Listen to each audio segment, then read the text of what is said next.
Snart är det dags, denna vackra period som inträffar 4 gånger per år, rapportsäsongen. Och ni ska få reda på allt ni vill veta inför denna. Varmt välkommen till Börslunch torsdag.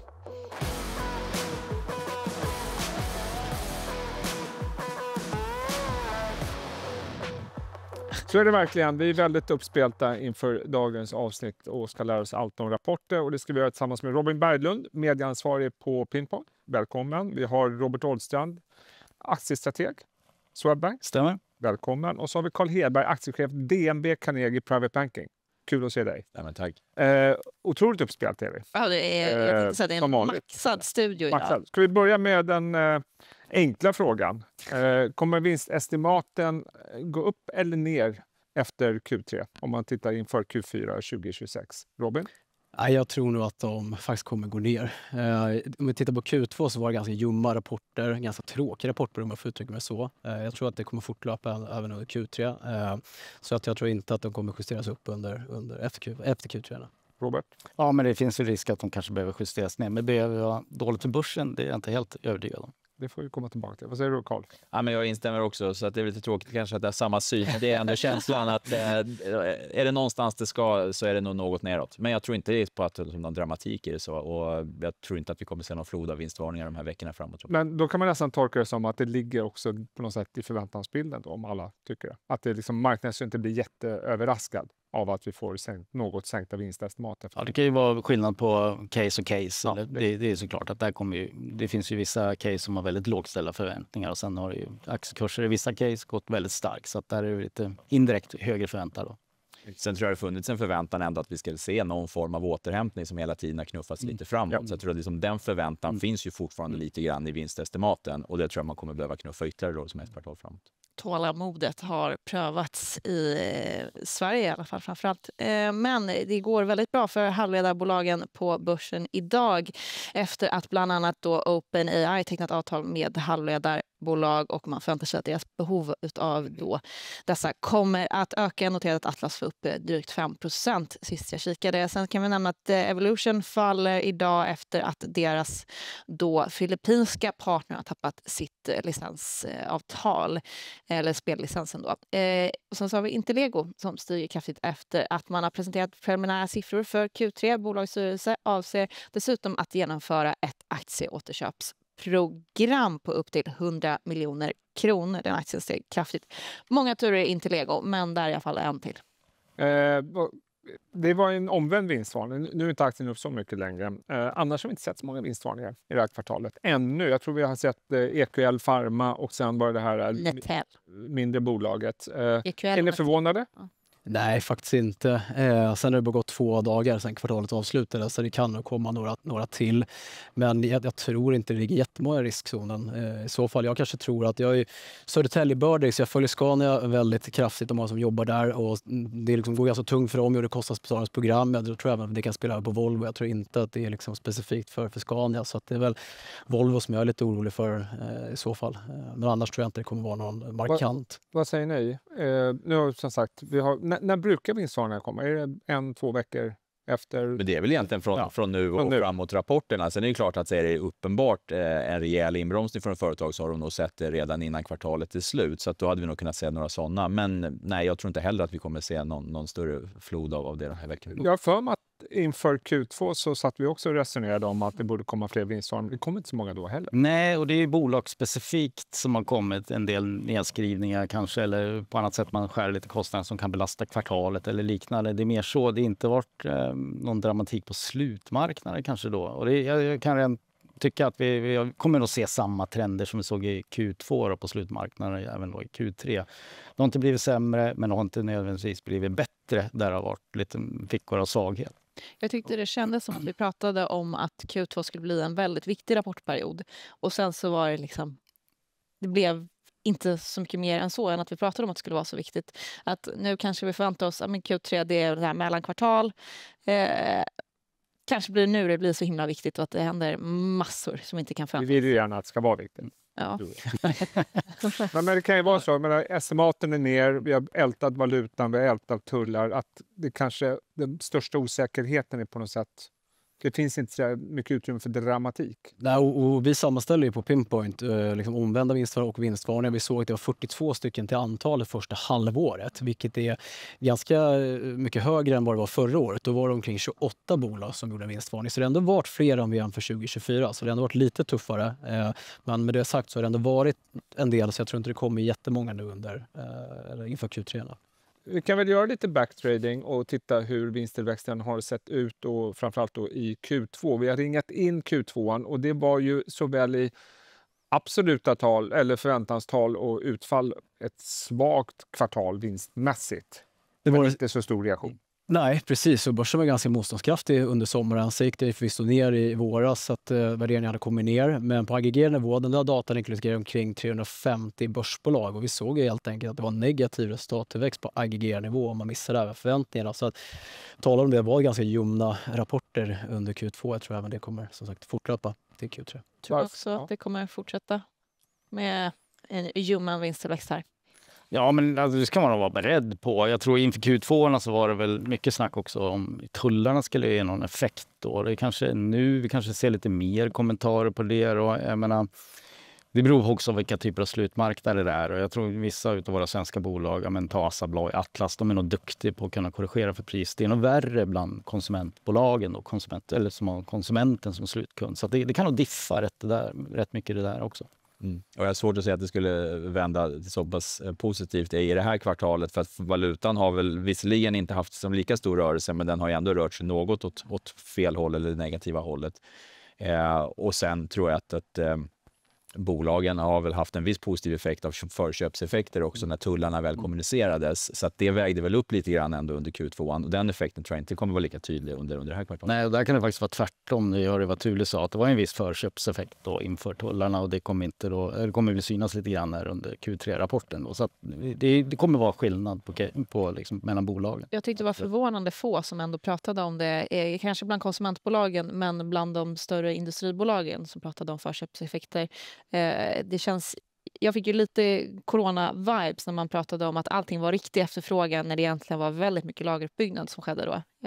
Det var min korta reflektion. Ja, men jag tror lite om den känslan stämmer, för jag kan hålla med om att om något så känns det som att bolagen ändå kanske har varit lite för positiva i sin kommunikation. Nu tror jag inte att de har hittat på en helt annan bild än verkligheten. Men om det är någon nyansskillnad så tror jag ändå att de är något för positiva än det motsatta. Men de har ju rätt konfidenta bolagsledningar under Q2 att man skulle då kunna hantera det här med tullarna. Det handlar ju bara om att man skulle få en fast nivå.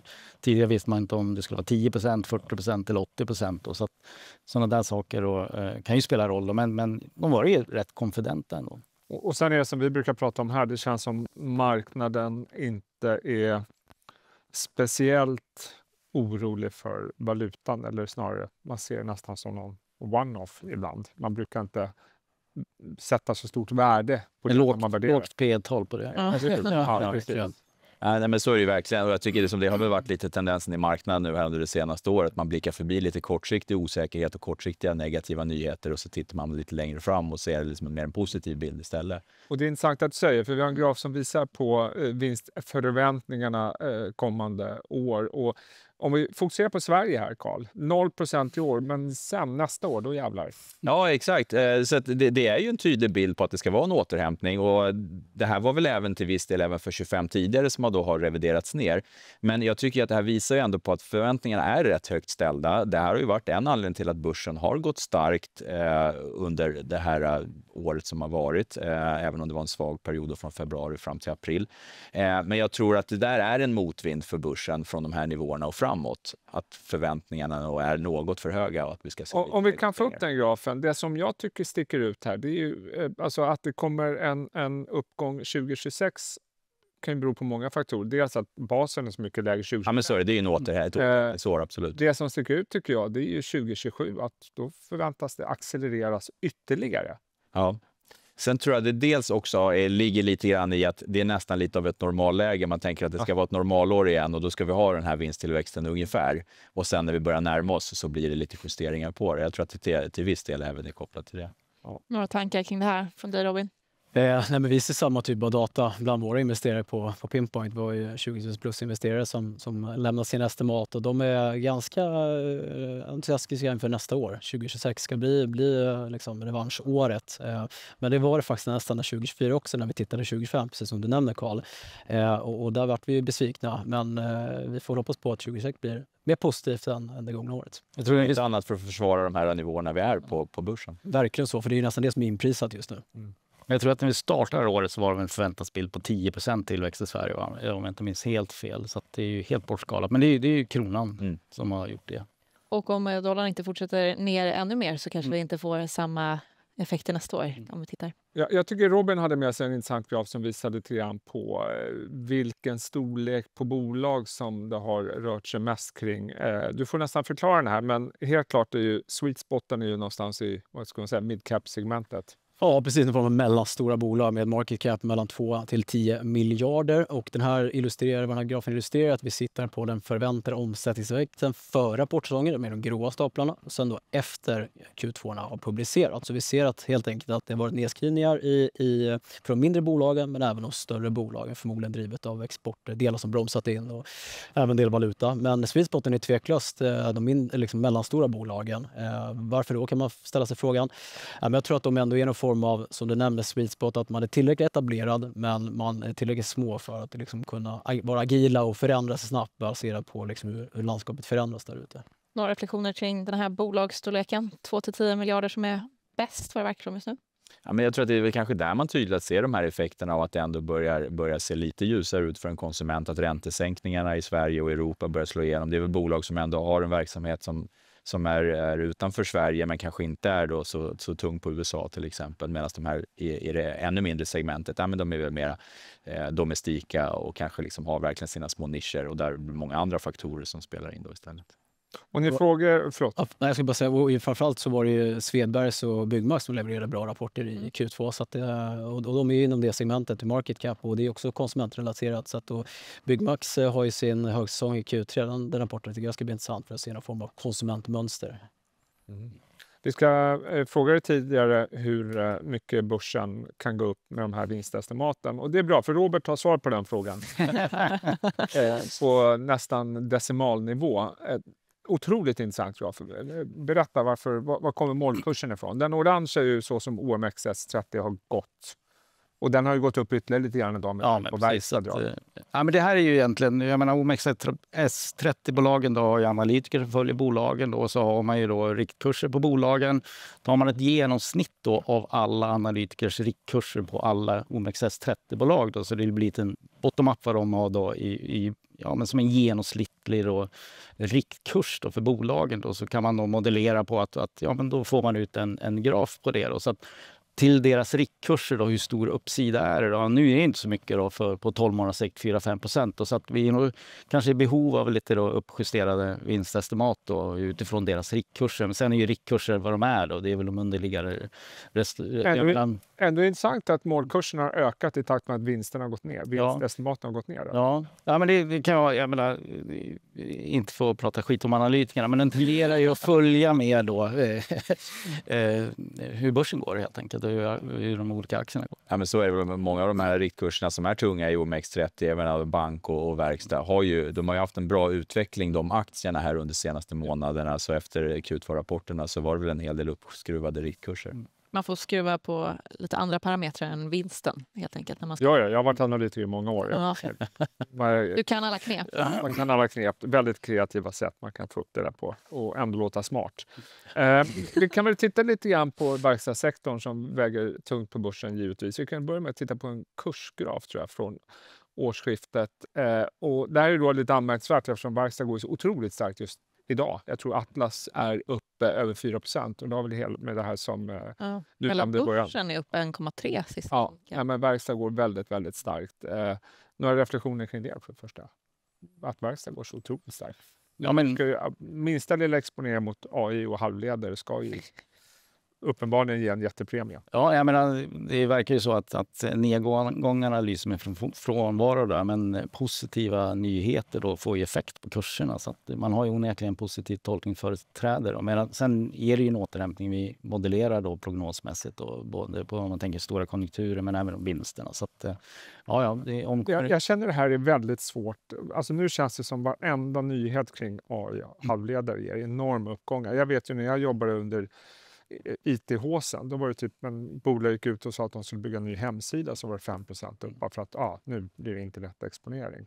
Känns det liksom som att det här är någon form av, vad ska man säga, överdrivna kursreaktioner på någonting som vi inte riktigt faktiskt vet än vad det kommer få. Svårt att säga om de är överdrivna än så länge, men det är bara att backa tillbaka till tidigare under året när det då liksom varit lite nervöst kring AI istället och det här kinesiska DeepSeek kom ut. Så att det är ju klart att det är ju en av riskerna ändå. Vi har höga värderingar i USA. Det är högt ställda vinstförväntningar på bolag som är verksamma inom de här, så det vill ju till så att det levererar. Verkligen. Ska vi titta på, förlåt. Nej, jag tänkte säga att mycket kan ju pågå väldigt mycket längre än vad man tror också. Och med den här kursgrafen i åtanke kan vi titta också på vinstestimaten för verkstadsbolag. Jag tror den första är på kvartalsbasis, hur estimaten har förändrats. Och Elin nämnde här innan sändningen att är det en liten uppgång vi ser på slutet där? Jag kryssar en lite. Förstoringsglas i så fall. Men det har ju varit rätt stabilt här faktiskt då, i förväntansbilden, och det är en förklaring kanske att vi såg ju på verkstadsindex där det har gått rätt sidledes då, men vi börjar på att se lite nedjusteringar av estimaterna inför kvartalen här då. Så det kan ju vara en del dollar och kan vara bolagsspecifikt. Vi har nog inte fått hela konsensusbilden än. Riktigt alla analytiker har inte lämnat in sina estimat då. Så men det är möjligt att man kalibrerar här inför kvartalet. Och tittar man på helårsestimaten på nästa graf så ser man ju att den stora nedjusteringen kom ju där i våras runt Liberation Day ungefär. Ja. Osäkerheten var så störst. Ja, och det är valuta är inblandat i det där, och sen då tullarna är väl säkert en del av förklaringen här. Och sen har det ju varit rätt stabilt, men man fortsätter väl då 2025 här ser ut att vara ett förlorat år.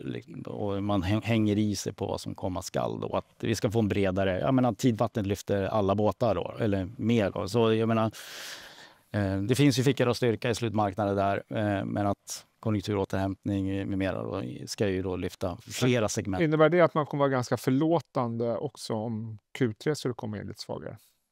Jag vet inte om man kommer om man nu ser det som ett mellanår eller förlorat år. Det beror nog lite grann på egentligen hur man kommunicerar kring då, vad det är som gör att man bommar på det. För jag tänker med veckorna fram till rapporterna, bara ta med USA som har varit urstarkt vid nya all-time high-noteringar. Det är klart att det drar ju med även börshumöret i Sverige. Och tittar man på verkstadsbolagen, visst de har gått bra om man tittar senaste månaden, där man tittar man egentligen på helåret eller ett år tillbaka i tiden, så har det varit mer av en flat rörelse egentligen. Så det finns ju en hel del att ta igen där.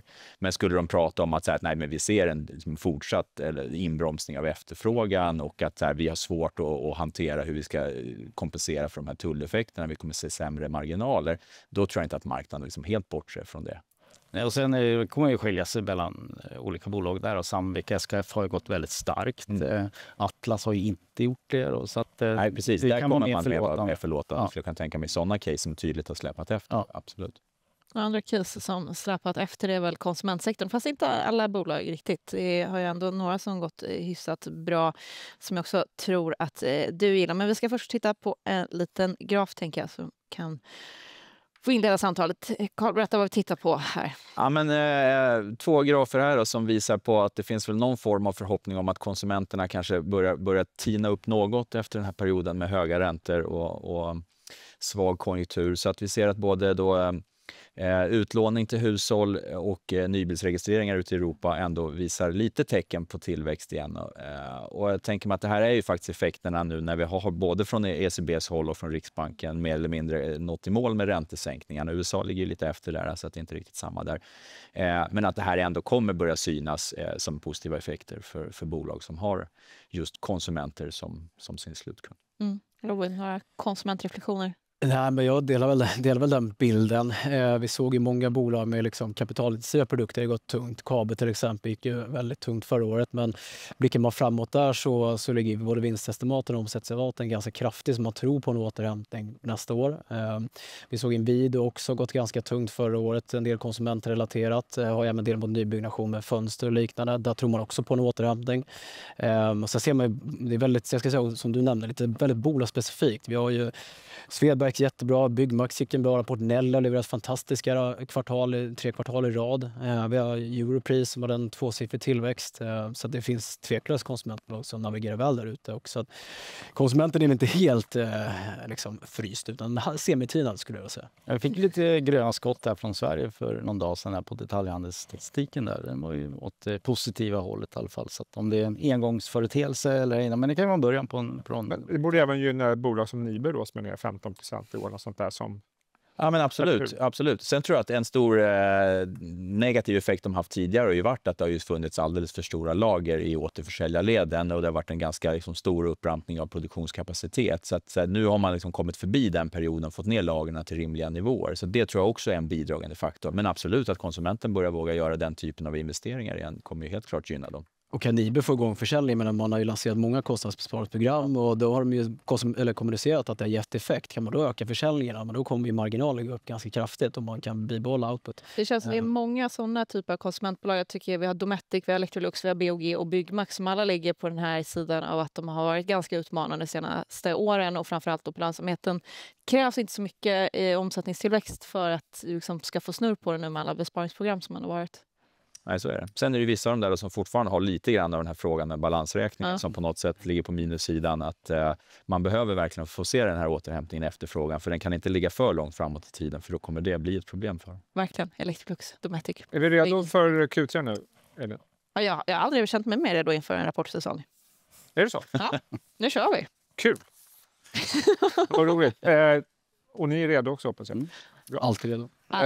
Tusen tack för att ni kom hit och berättade här för oss och för våra tittare. Tack för att ni har tittat. Börslunch är tillbaka imorgon igen som vanligt. Ha det bra.